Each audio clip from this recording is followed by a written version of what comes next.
अक्सर होता है जब सिद्धि किसी को प्राप्त होती है या कुछ भी प्राप्त होता है तो वह उसके मद में फिर कुछ नहीं देखता, किसी को नहीं समझता। प्रभुता पाई काई मद नाही, संत तुलसीदास जी ने भी कहा। लेकिन बाबा ने अपनी साधना का उपयोग, इस सिद्धि का उपयोग राष्ट्र के कल्याण के लिए किया, लोक कल्याण के लिए किया। उस समय की समाज की बिगड़ती हुई स्थिति को एक देखते हुए कि देश क्यों गुलाम हुआ, क्यों विदेशी आक्रांता सफल हुए।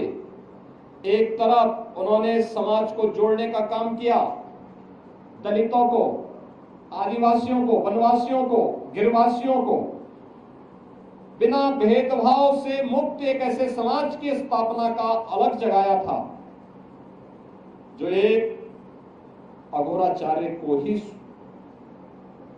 के द्वारा ही संभव था, एक योगी के द्वारा ही संभव था, एक संत के द्वारा ही संभव था। उच्च कुलीन परिवार में जन्म लिया, लेकिन उन्होंने कहा नहीं, छूत अस्पृश्यता के भाव को त्यागना होगा, तभी ये देश सुरक्षित हो पाएगा।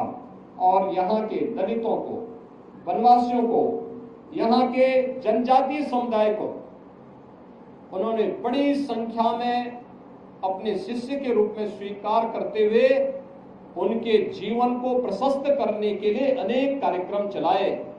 तो दूसरी तरफ मुगल आक्रांताओं को भी उन्होंने उस समय सबक सिखाने के लिए सांझा को भी डपट करके भगाने का काम किया था, जो उनके चमत्कार को देखने की प्रतीक्षा कर रहा था।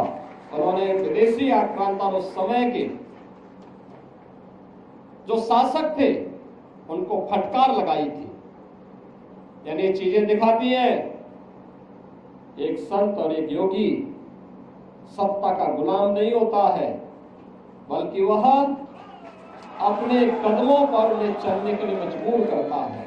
और यही कार्य आज से 425 वर्ष पहले इसी रामगढ़ गांव में जन्मे पूज्य बाबा अघोराचार्य कीनाराम जी महाराज ने अपनी दिव्य साधना के माध्यम से हम सबके सामने प्रस्तुत किया।